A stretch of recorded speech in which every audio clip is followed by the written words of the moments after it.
Open season for the Federal Employees Health Benefits Program has begun, and Veterans Day is the best time to review and revise those options before the December 13th deadline. OMB found that 95% of the federal workforce doesn't change their plans annually, and some are still using the same plan they selected decades ago. By switching plans annually, federal employees can save thousands of dollars and gain important benefits. Joining me is Walt Francis.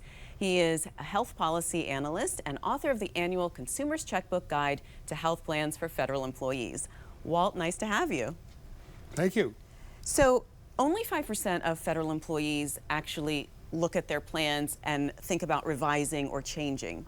Why is it important to go through that process and look at the different plans? Multiple reasons. The first one of which is there are lots of options that can save you a lot of money with benefits just as good as the plan you're in, maybe, okay? And if you don't check, you could be, just think of saving $2,000 a year for at least the next year and maybe years to come, can add up. But there may be a benefits change in the plan that would be important to you. Maybe they took away their super duper maternity benefit and you hadn't thought about that. Maybe your doctor or doctors have changed affiliation, they're not in the plan network anymore. You really need to do a little bit of homework no matter what. Can you give us an overview of some of the changes, or even if there are any major changes to the health plans that people should be aware of? There's one big change that affects all of them, and it's a plus, okay? So that's not an extra reason to change.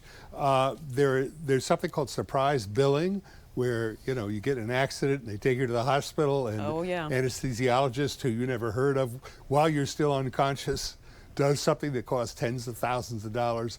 That's going away. So that is great. Going away in what sense? It's been banned. A bipartisan bill passed the Congress last year. I know that's a rare event. And as of January 1st, surprise billing in all major health insurance, not just the FEHB, is a gone goose. So those will be covered even if they're out of network for you? Right, and covered at a reasonable price, not at the rip-off price they might charge. Other than that, the changes are the usual. Some plans add a benefit, delete a benefit, premiums go up. Usually, the average is 3.8%, but some it's zero or even a decrease. Some it's a lot more. So, but the problem there is, let's say your plan premium doesn't change. That doesn't mean some other plan hasn't changed in a way that's better for you. So let me ask you about health savings accounts, HSAs. How do you determine if that's best for you, if you should do that, how involved you should be in that? HSAs are one of the most underused, fantastic type of plan in the federal employee system. They're in plans that are called high deductible, an unfortunate name, and they do have high deductibles. But the HSA, the health savings account, is money that goes in tax-free, and you get a large chunk just paid out of the plan premium, so you don't even, that's not out of your pocket. You can add to it if you choose. There's, during the year you can add $3,000 roughly for one person, or twice as much for a family. And over time, that money can be invested. It grows tax-free and comes out tax-free if used for health care. Well, what is the 5-year rule, and how does that apply to federal retirees?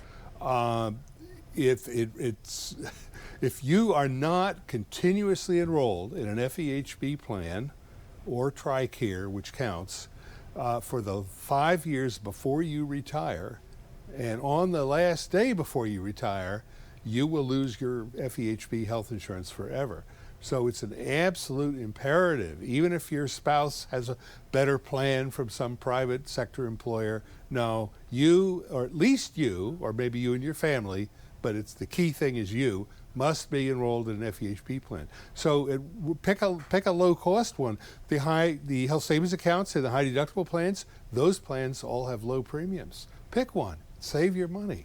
All right, so let's say, okay, you've convinced me we need to go through and look at all this, but it's so overwhelming. There's so many choices. It's like 40 different plans at least. How do you get started? A couple of ways. First one is obvious. You check the brochure for the plan you're in, okay, to make sure there's a page and there's a brochure. They're all in common formats. They all are in plain English. and you want to look at the page that says how we change. There are 4 different ways you can compare plans. You don't have to compare a whole lot. It could be just your plan and others in a similar family of plans. For example, you could look only at Blue Cross plans because the one you're in may not be the best for you. You can go to the OPM website, which gives some plan comparison tools. You can go to the checkbook website. We give some additional, the same and more plan comparison tools, including how much are you likely to save in Blue Cross Standard versus Blue Cross Basic or vice versa, save or cost. Plan websites. So a lot of ways to do research. So your checkbook then will delineate then the actual savings that you could get from this plan as opposed to that plan. Absolutely. All right. And it's a lot of money. Well, it's time. So thank you very much. Thank you for coming in, Walt. Thank you.